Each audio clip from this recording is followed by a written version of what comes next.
Hello and welcome back to Beer Club. Today I'm once again brewing up a beer on the Pinter 3 home brewing system. And this time it's going to be Ghost Ship Remixed Beyond the Pale Ale. Now I should point out up front, this time round I've actually bought this one myself. Whilst Pinter's been kind enough to send me several of their collaborations this year for reviewing purposes, i.e.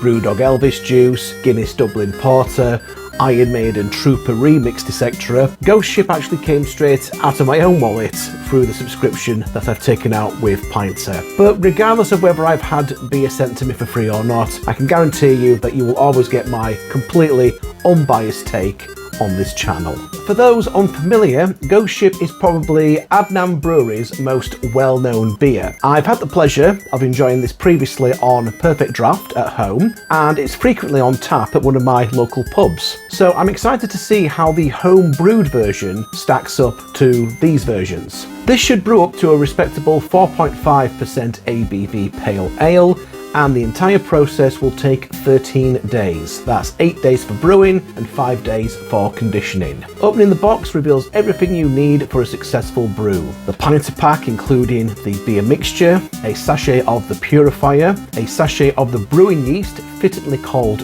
Ghost, and some additional hop oil. As always, everything's well packaged and the vast majority of this packaging is recyclable. So after going through the essential cleaning and purifying process, it's time to get brewing. I filled up the pinter with fresh cold water and poured in that lovely syrupy formula. Whilst you're doing this, make sure that you get absolutely everything out of that pack. Give it a good squeeze and even roll it up to extract every last drop. Waste not, want not. Then comes adding the Ghost brewing yeast, followed by what I like to call the maritime workout, i.e. giving the entire mixture a bloody good shaking for about 60 seconds. Phew, does anyone know any good sea shanties that last exactly 60 seconds? I'm getting tired of counting. Once that's done, it's onto the brewing dock, flip the whole thing upside down and let it work its magic for the next 8 days.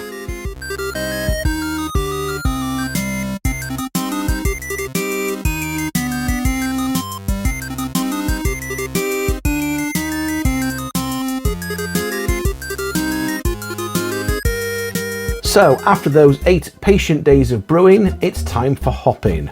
This involves screwing the jar of hop oil into what is currently the top of the pinter and letting it sit there for about a minute to allow all that lovely oil to become part of the mixture. With hopping complete, I removed the brewing dock and gave it a thorough clean. Don't be alarmed by the amount of foam in the bottom, that's completely normal. After wiping down the pinter, I attached the faceplate and tap handle before popping the whole thing into the fridge for 5 days of conditioning.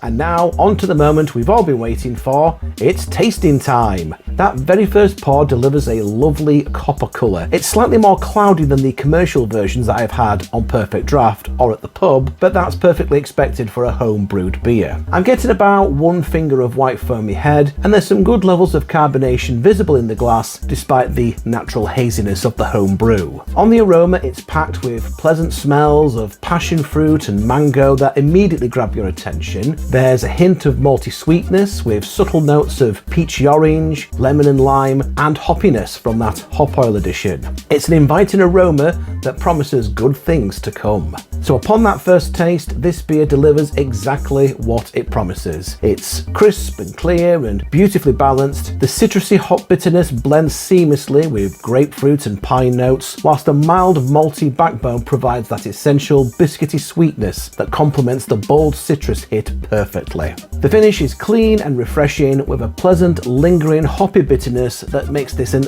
incredibly drinkable beer. You could quite easily polish off about 4 or 5 pints of this in a single sunny afternoon. The hoppy flavour profile is excellent, crisp, dry with that distinctive American West Coast hoppiness we love. Those tropical fruit notes really shine through, peach, hints of grapefruit, all in all making this a very refreshing and effective thirst quenching beer. The Pinter system has once again delivered a quality home-brewed beer that holds its own against the commercial version. Whilst it might look slightly different due to the home brewing process, the flavour profile is absolutely spot on and thoroughly enjoyable. enjoyable. Highly recommended. This is yet another fantastic collaboration between Pinter and a well-established brewery. And long may these collaborations continue.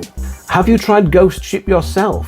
Would you be interested in giving this home-brewed version a go? Drop a comment below with your thoughts, and as always, if you've enjoyed this review, don't forget to like, share, subscribe, and hit that notification bell so that you never miss an update from Beer Club. Do consider checking out some of my other videos in the various playlists on my channel, and with a bit of luck, I'll see you all in the next one.